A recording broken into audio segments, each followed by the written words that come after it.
Kõik lemmikud muidugi ei ole karvased, aga seda ma saan teile küll lubada, et järgmised elukad pakuvad ohtralt silmailu. Küll on nende pidamine aga väga-väga keeruline. Asume rääkima kameelionitest.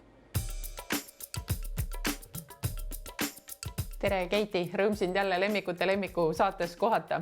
Tere! Kui inimene räägib sisalikust, lemmikloomana peetavast sisalikust, siis tihti ikkagi esimese asjana tuleb kameelion. Milline lemmikloom kameelion on? Kameelion on väga nõudlik lemmikloom. Ta kindlasti ei ole ainult lastele sobiv, ta pigem on vaatamiseks.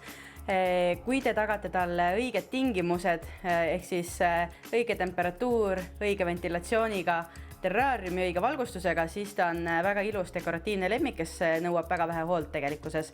Aga need asjad, et saada korda, maksab päris palju. Terraarium ise juba maksab 100-200 pluss need lambid asjad kõik juurde, et see ikkagist tuleb sinna 500-600 eurot pakett koos loomaga, et kui mitte kallim. Et see ei ole odav lõbu, pluss siis kui ise putukaid ei kasvata, siis tuleb ka nende eest veel maksta, et pojana nad söövad metsikutest kogustest täiskasvununa, jah, et tema sööb mul nädalas 6 putukat võib-olla, ma annan, et ei tekiks ülekaalu. Aga pojad söövad päevas juba võivad süüa 50 putukat ja see on päris kallis lõbu. No mis see tähendab, sööb putukaid, mis ta siis sööb sul, kärbseid, ämblikke või? Ja, nad söövad tegelikult looduses nii kärbseid, ämblikke kui herilasi, aga kodustes tingimustes siis me söödame neid nii rohutirtsude, kilkide, erinevat liiki prussakatega ja erinevat tussikestega. Ja muidugi, kui vähegi toas lahtiselt on kusagil akna peal, ma näen kärbest, et siis ma kameelion sinna juurde viin, kasutan juhust. Antud kameelion ehk siis panterkameelion on pärit Madagaskari saarelt, kus on päevad on üpriski kuivad ja soojad, aga ööd on külmad ja niisked. Ehk siis me peame suutma tagada neile nagu analoogsed tingimused ka kodudes. Kindlasti ei tohi kameelioni pidada üleni klaasterraariumis, sest seal ei ole tema jaoks piisavat ventilatsiooni ja väga kergesti tekib ülekuumenemise oht, et ühelgi kameelionil ei tohiks minna temperatuur üle 28 kraadi päevasel ajal. Aga tihti tehakse see viga ja terve terraarium on 30 või enamgi, et lühendab paraku kameelioni eluiga. Ja kindlasti hea ventilatsioon on võti, et mida rohkem võrku, seda parem, et kõige kauem elab kameelion ikkagist üleni võrk terraariumis just selle ventilatsiooni tõttu. Päeval peab olema kuiv ja siis võiks isegi öelda, et natuke nagu tuuline, et õhk ringleks, eks ole, aga öösel peab olema külm ja niiske. Ja, ööseks võib jätta siis vabalt enda akna tuulutuse peale, et tekiks jahedam temperatuur. Päris 15 kraadi peale me ei pea laskuma, nagu neil looduses on, et aga üle 20 ka see temperatuur ei tohiks olla.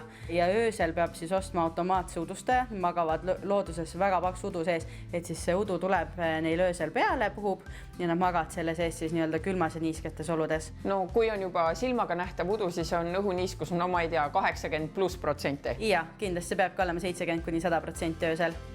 Ja päeval, kui päike hakkab tõusma, ehk siis umbes kella 10 aeg, see peab ära kuivama, ehk siis peab see niiskus langema umbes 40% peale. Õigeid pidamistingimusi saab lugeda siis minu blogis, kuhu ma olen üritanud koondada võimalikult palju juttu, kuidas ma ise kasvatan, mida ma teen. Et kui me võrdleme nüüd teisi sisalikke, kes on päris vastupidava tervisega, et näiteks valedes tingimustes võivad elada ka aastaid ilma, et omanik märkaks, et midagi on vale, siis kameelion annab selle juba esimese aasta jooksul teada hiljemalt. Et see ongi, et tihti levib Eestis arusaam, et kameelioni eluiga on väga lühikene, et võib-olla 1-3 aastat, et see on täiesti vale, et see kõik tulebki väärinformatsioonist ja sellest, et ei ole on nii-öelda neid üle küpsetatud klaasis võimsate soenduslampidega. Kui kaua see loom üldse elab? Õigetes tingimustes panterkameelion isane võib elada vabalt 10 aastat.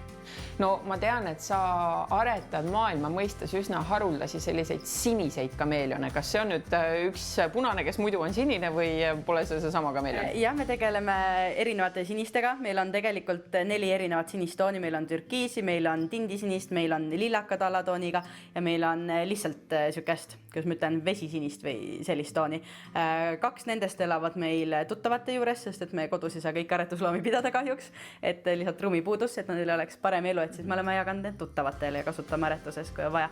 Aga see konkreetne on punane, kes on ka lemmikloomana üldse mitte levinud, et Eestis ta on ainukene ja tema ongi kogu aeg punane, et tema ei lähe siniseks. no kuidas selle, kummutame nüüd selle müüdi ka ära, et kui ma panen ta nüüd vastu valget seina, kas ta siis läheb lumivalgeks või kui ma panen ta vastu rohelist seina, läheb roheliseks? Ei, üksi kameelion sedasi värvi ei muuda, et kameelioni värvus muutub ikkagist vastavalt tujule ja ilmastikufaktoritele. Et näiteks konkreetne kameelion võib minna mustaks, ta võib minna veel neonimaks, aga ta kindlasti ei lähe roheliseks ega kollaseks.